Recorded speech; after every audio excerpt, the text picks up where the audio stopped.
Hi everybody, it's Dr. Brown. I'm out today at the Kazan Wedding Palace along the Quay, and I want to talk about the Senate hearings for the new Supreme Court Justice and a specific piece that came out of it.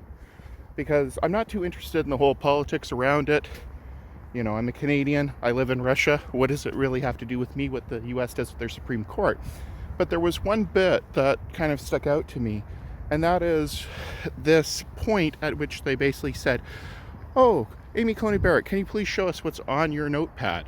And she showed a complete and utter blank notepad. And they said, "Well, this is amazing. You must know a lot because you don't have anything written down."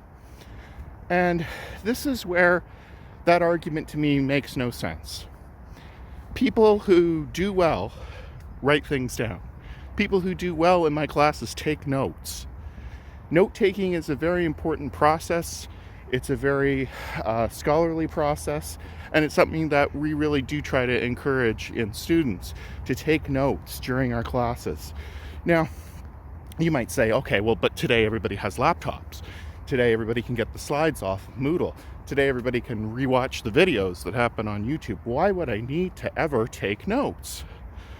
Well, part of it has to do with engagement with the lecture material. And what happens is your brain is doing tons of different things, right?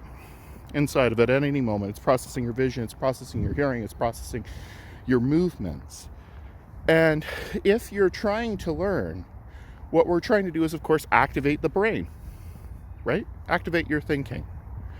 Activate those pieces of your brain to engage in the learning process. And because of that, we want attention. And so lecturers do a lot of work in order to try to maintain the audience's attention.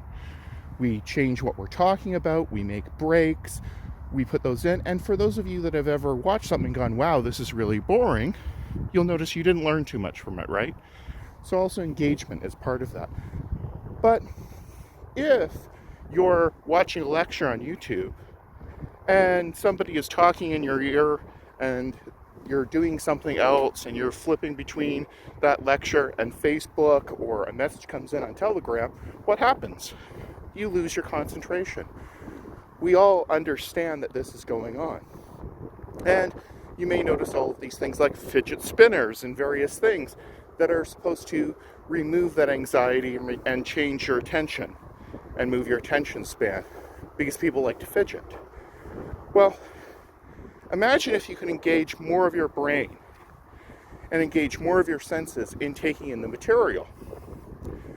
When I was a young TA back in the Americas, they used to teach this thing known as learning styles. And we used to have these various worksheets in which people would put down, well, I'm a visual learner, I'm an audio learner, I'm a kinetic learner, someone that learns through use and practice. And this was the standard training at the time, was this belief that there was these different methodologies of learning, and that, you know, one methodology was better to get the information across from you. Now that I'm a teacher's trainer and that I've gone through this process, I can say that this is really not the case. It's not the case that you only learn from one sense. And in fact, this kind of created a very weird position, in that what would happen is that a lot of people changed their material so that they engaged only one of the senses and then had it like 3 times in the different senses.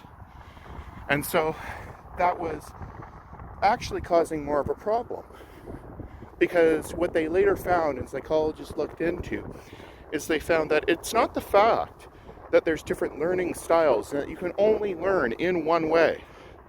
It's that the more senses that I can engage with you when you do that work, the more things that you will remember, retain, and be able to utilize yourself, the more knowledge you will gain out of the process. And so through that, what we have is a new set of criteria in which what we try to do is engage as many resources and as much as your mind as possible. So while learning styles were helpful from the standpoint of, wow, I never thought to do it, to have that sort of kinetic learning inside of my classroom, or wow, I should really have both slides and the audio, it didn't mean that that was the only way that someone learned. And in fact, the more ways that I can engage you, the better. So what does this have to do with note-taking whatsoever? Well, taking notes is a physical process. It's a process by which you are utilizing your brain to retain and create that material again. So when you're writing notes, it's not just the fact that you have a piece of paper that has all the knowledge on it. It's that you've processed it in your brain and you've kinetically used it in some manner and wrote the notes. So, for example, I take notes in every meeting I'm in. If I go to a faculty meeting, I have a notepad in front of me. And you can ask other faculty that they've seen me around with my big binder with the canary yellow pads. So I have these canary yellow pads that I bring to every single meeting that I use when I'm inside of meetings with students. And I will write stuff down, and sometimes those notes, I'll never use them again. I will just pretty much throw them out right away. But part of it is to put it into my brain and have that memory of what's going on inside of it. So why not laptops, Dr. Brown? Why shouldn't we just use laptops in class? And what's the problem with that? Well, there's been multiple different studies. And guess what they've shown about laptops in class? They reduce your engagement because you're too busy looking at your laptop, or maybe looking at the slides, or maybe playing around on a video game in the background, or talking to your friends on the Telegram. We know what computers are good for, and that's distracting us inside of there. And so that's why you'll see a lot of us try to have this minimization of laptops. This has, of course, been a massive problem during the COVID age when everybody is pretty much on a laptop to see the work. But what I would recommend there is, if you're watching a laptop presentation, have that notepad out. Make notes, make doodles, connect things inside of the speech, write down questions that you want to ask later. Engage with the material, because the more that your senses and your attention is upon it, the more you will retain. And this will save you time later on, because it will reduce revision time.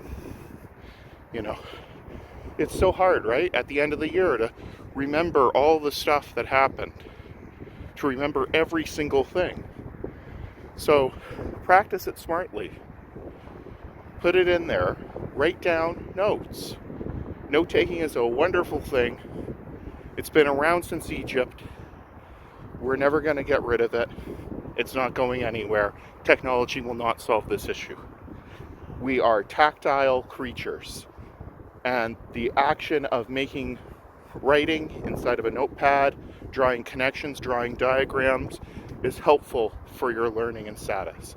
So I really hope that if there is an argument in front of the Supreme Court with Amy Coney Barrett on there, that she's taking notes during those oral arguments, that she's taking notes when she's talking with her clerks, that she keeps records and writes that stuff down. Because if she's going to go through her whole term with a blank piece of paper, you got to wonder what's inside of the head. Okay, that's about all I want to say on this. Make sure that you have a notepad. And if you're interested in the studies, just get in contact and I can provide you those links to that. I mean, I'm out on the waterfront, so I'm not going to be putting those on here. But when I get home, I might put some links up. Okay, stay safe and wash your hands.